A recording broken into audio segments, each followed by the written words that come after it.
এই মোল্লাদের সবচেয়ে বড় সমস্যা, কোনো একটা বিধান কেন নাজিল হলো তার উদ্দেশ্যকে উদ্দেশ্যটাই বুঝে না। সতর বা যে পোশাকের শালীনতা, এটার উদ্দেশ্য কি? একে অপরের প্রতি আকৃষ্ট হয়ে কেউ যেন কোনো মন্দ কাজে লিপ্ত না হয়, অশ্লীল কাজে লিপ্ত না হয়, যেন তাকে দেখে আমার মধ্যে যৌন কোনো আকাঙ্ক্ষা সৃষ্টি না হয়। এটা হচ্ছে হিজাবের উদ্দেশ্য। হাঁটু বের করলে সেটা দেখা হারাম।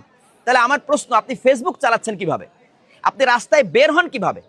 কারণ রাস্তায় বের হলে তো আপনি হাঁটু বের করার লোক, তারপরে নারীদের হেজাব বাদে চলা লোক, আপনি তো প্রতিনিয়ত দেখতেছেন। আপনারা তো হারাম কাজ প্রতিনিয়ত করতেছেন। আপনার তো ফেসবুক হারাম আপনার জন্য।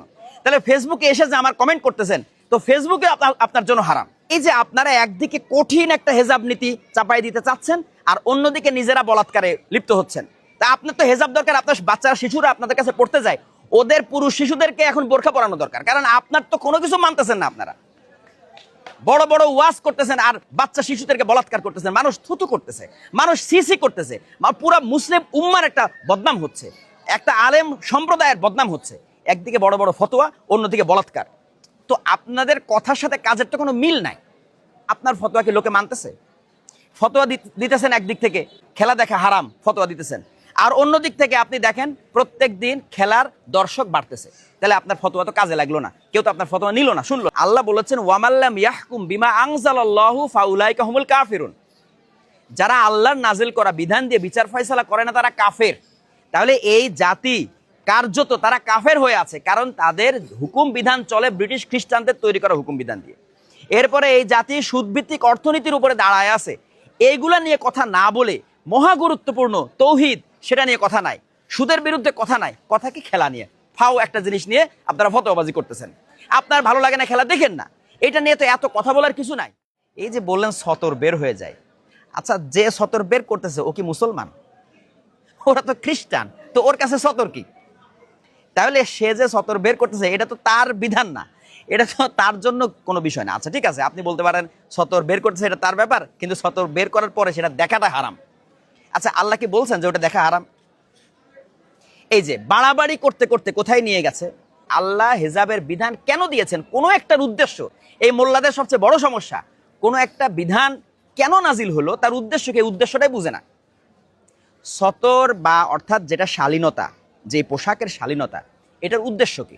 একে অপরের প্রতি আকৃষ্ট হয়ে কেউ যেন কোনো মন্দ কাজে লিপ্ত না হয়, অশ্লীল কাজে লিপ্ত না হয়, যেন তাকে দেখে আমার মধ্যে যৌন কোনো আকাঙ্ক্ষা সৃষ্টি না হয়। এটা হচ্ছে হেজাবের উদ্দেশ্য। এজন্য নারীর জন্য একটা নির্দিষ্ট হেজাবের নীতি আল্লাহ প্রেসক্রাইব করেছেন। পুরুষের জন্য বলেছেন যে দৃষ্টি সংযত করো, লজ্জাস্থানের হেফাজত করো। তাহলে দৃষ্টি সংযত করো, দৃষ্টি যদি আপনি সংযত করেন, আপনি এই বিধান অনুসারে যদি বলেন যে হাঁটু বের করলে সেটা দেখা হারাম, তাহলে আমার প্রশ্ন, আপনি ফেসবুক চালাচ্ছেন কিভাবে? আপনি রাস্তায় বের হন কিভাবে? কারণ রাস্তায় বের হলে তো আপনি হাঁটু বের করার লোক, তারপরে নারীদের হেজাব বাদে চলা লোক, আপনি তো প্রতিনিয়ত দেখতেছেন। আপনারা তো হারাম কাজ প্রতিনিয়ত করতেছেন। আপনার তো ফেসবুক হারাম আপনার জন্য। তাহলে ফেসবুকে এসে যে আমার কমেন্ট করতেছেন, তো ফেসবুকে আপনার জন্য হারাম। চারটা মাযহাবের মধ্যে শুধুমাত্র হানাফি মাযহাবের দৃষ্টিকোণ থেকে হাঁটু সতরের অংশ, কিন্তু বাকি তিনটা মাযহাব মতে হাঁটু তো সতরের অংশই না। আপনি ফতোয়া দিতেছেন কি সবার জন্য ফতোয়া দিতেছেন? বাকি তিনটা মাযহাব তো হাঁটু তো সতরের অংশই না। আর যদি উদ্দেশ্যের কথা বলেন, তাহলে খেলা দেখতে গিয়ে মানুষ কি জৈবিকভাবে ওদের প্রতি আকৃষ্ট হয়? তো এই যে আপনারা একদিকে কঠিন একটা হেজাব নীতি চাপাই দিতে চাচ্ছেন, আর অন্যদিকে নিজেরা বলাৎকারে লিপ্ত হচ্ছেন। তা আপনার তো হেজাব দরকার, আপনার বাচ্চারা শিশুরা আপনাদের কাছে পড়তে যায়, ওদের পুরুষ শিশুদেরকে এখন বোরখা পরানো দরকার। কারণ আপনার তো কোনো কিছু মানতেছেন না। আপনারা বড় বড় ওয়াজ করতেছেন আর বাচ্চা শিশুদেরকে বলাৎকার করতেছেন, মানুষ থুতু করতেছে, মানুষ সিসি করতেছে, পুরা মুসলিম উম্মার একটা বদনাম হচ্ছে, একটা আলেম সম্প্রদায়ের বদনাম হচ্ছে। একদিকে বড় বড় ফতোয়া, অন্যদিকে বলাৎকার। তো আপনাদের কথার সাথে কাজের তো কোনো মিল নাই। আর হানাফি মাযহাবের মত হলো হাঁটু সতরের অংশ, কিন্তু বাকি আপনার তিনটা মাযহাবে হাঁটু কিন্তু সতরের অংশ না। হ্যাঁ ওকে, আপনি নিজে যখন খেলা করবেন তখন আপনি সতর ঢেকে খেলা করেন, তো আরেকজনকে আপনি তো বাধ্য করতে পারবেন না, তাই না? এটা তো আল্লাহর কমান্ডমেন্ট। এবং মনে রাখবেন, ইসলামের বিধান, ইসলামের যে হুকুমগুলি, এই হুকুম দুই ধরনের। একটা হচ্ছে রাষ্ট্রীয় বিধান, যেমন চুরি করলে হাত কাটো, এটা রাষ্ট্রীয় বিধান, রাষ্ট্র কায়েম করতে পারলে এই বিধানটা কার্যকরী করতে পারবেন।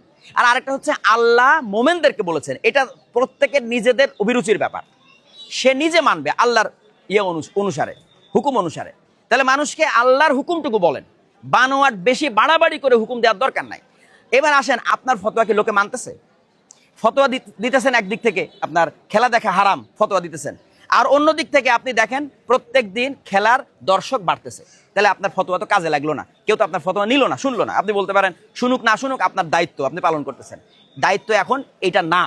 সবচেয়ে বড় কথা, যে জাতি কলেমার উপর নাই, যে জাতি আল্লাহর দিন কায়েমের গুরুত্ব জানে না, যে জাতি তারা তাদের সমাজ চলে ব্রিটিশদের হুকুম বিধান দিয়ে। আল্লাহ বলেছেন ওয়ামাল্লাম ইয়াহকুম বিমা আনজালাল্লাহু ফাউলাইকা হুমুল কাফিরুন, যারা আল্লাহর নাজিল করা বিধান দিয়ে বিচার ফয়সালা করে না তারা কাফের। তাহলে এই জাতি কার্যত তারা কাফের হয়ে আছে, কারণ তাদের হুকুম বিধান চলে ব্রিটিশ খ্রিস্টানদের তৈরি করা হুকুম বিধান দিয়ে। এরপরে এই জাতি সুদভিত্তিক অর্থনীতির উপরে দাঁড়ায় আছে। এইগুলা নিয়ে কথা না বলে মহা গুরুত্বপূর্ণ তৌহিদ, সেটা নিয়ে কথা নাই, সুদের বিরুদ্ধে কথা নাই, কথা কি খেলা নিয়ে ফাও একটা জিনিস নিয়ে আপনারা ফতোয়াবাজি করতেছেন। আপনার ভালো লাগে না খেলা দেখেন না, এটা নিয়ে তো এত কথা বলার কিছু নাই। আমি কিন্তু বলতে চাইনি, কিন্তু এই যে একটা অন্ধ, আমি মানে ধর্মান্ধ বলবো না, এরা হলো মোল্লান্ধ, মানে মোল্লাদের কথায় এরা অন্ধ।